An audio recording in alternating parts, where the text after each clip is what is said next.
All right, I'm here with Akani Phuzi. How are you feeling coming into this year?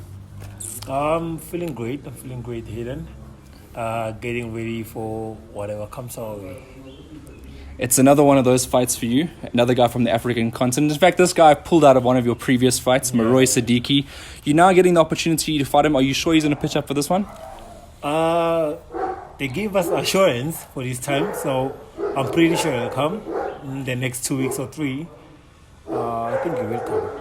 You were preparing for him last time. Again, just another guy that you have to get out your way in terms of building. Looking at him, what do you think of him? He's actually a good boxer. He's got a good record. He lost against Dorodola only, I think. I'm not sure about his knockout ratio or anything, but then what I know is that they say they're coming to knock me out. So, yeah, it's going to be a good fight. They all come to knock you out, don't they? I mean, we've heard that time and time again. We've done face-to-faces where guys think that, you know what, you're not going to be a hard fight for them. You come out and you usually put on a boxing clinic. Is it about that for you? Is it about looking good in the ring and getting and taking care of business, or is just a win simply good enough? Taking care of business and then learning from few mistakes that I make and building up and gaining some experience. It's all about that. As you've developed, you built a more defensive style, I would say, in the professional ranks. So you haven't necessarily always gone in for the kill. Whereas when you started your pro career and just coming out of the amateurs, you probably were going more for it. Is that here to stay, or are you gonna change that up? As I'm training, I'm gaining more power, I'm gaining more speed and more technique skills. So it will come by itself. If a knockout comes, it will come. If we have to push, we will push. They say style makes a fight, so it depends on the opponent as well. You see, I think my fight, all my fights depends on who I'm fighting. If it's a hard fight, I know how to push. If it's a I won't say an easy fight. If it's a cruising fight, I can do that, especially when I'm injured or so. But if it's a fight where I have to fight, I can fight. I can do both. You're on your mission. It's a non-title fight. This fight. So in retrospect for you, would you call that a keep busy fight? Yeah, keep busy and learning fight. Because I'm not just fighting anyone. I'm fighting Maroi. He's got 16 or 17 fights, only 2 losses. So he's quite experienced as well, and he's been on the game, strong, and he's a boxer. He's not a fighter. He's actually a good boxer. So it's a learning and a keep busy fight. In the journey of sort of becoming a world champion one day, I mean, how patient do you have to be? Because you obviously you know that there's necessary grounds to be built, but you're looking at the guys above you, the cruiserweight guys. You know, there's 3 names: it's Tabiso, Junior Makabu, and Kevin Darina. And then just about being patient. How hard is it to be patient before you can want to be amongst those guys? I'm patient enough. I'm 26 this year. I don't mind going another year. I don't mind going another 2 years. I don't mind. As long as I know what the goal is, I'll always be patient. I can get an international title anytime, anywhere. I can defend it as long as we want. But then for the world titles, for the big guys or for the big fights, I'll always be patient. Because I always want to win. I won't risk it knowing that I'm not really ready. Or I might feel that I'm ready, but then my coach thinks I'm not ready, then it's fine. I'll always be patient. You're talking about maybe international fights, maybe guys from outside the continent this year. We're hoping maybe that could be a reality. Maybe you'd go on the road. We don't know. But a fight that's been spoken about it. And coming back to the SA title, we know Tabiso is the champion, but he's most likely to vacate. He's the WBC silver champion. He's going to go on his journey now. The guy's name, Chris Thompson. It comes up. You're number one.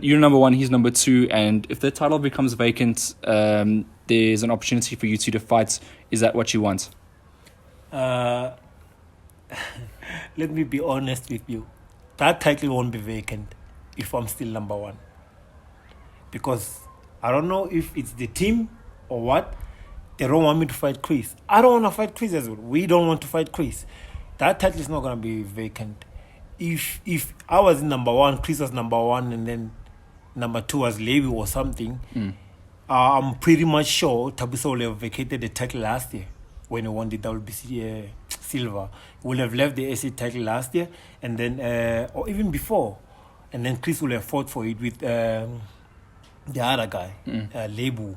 I'm not sure about Tommy, but then so that title won't be vacant anytime soon, unless I say I have to step aside for him to fight someone else. That interview talking thing that I will fight Akani anyway, I will do that. No, that's just for media. Let's be honest with each other. It's just for media. He knows he won't fight me. He knows he won't fight me. If deep down he knows he won't fight me. If he knew he wanted to fight me, if he wanted to fight me, Thabiso would have left the title already. And we're not really interested in the SA title. But then with the mind games and whatever that they're doing, we might be interested. So we might change our mind and be interested. So it's a maybe. Yeah, it's a maybe. I'm not interested in the SA title. My coach is not interested in the SA title. We're taking our own route. We're building into bigger things. You see, I understand we have to start with the SA title and all that, but then we were building on the other side to go up. We were not really focusing on the SA title because I can't fight Thabiso. I mean, he's number 3 in the world. I'm only number 95. So basically, you're saying you're in a position where fighting a guy like Thabiso is a step too much, and fighting Chris maybe is a step down for you. Is that what you're saying? Kind of. If fighting Chris won't really be a step down, I might maybe go up with 1 ranking if I fight Chris. You see, if I fight Thabiso, it's a hell of, I don't know. See that gap in between?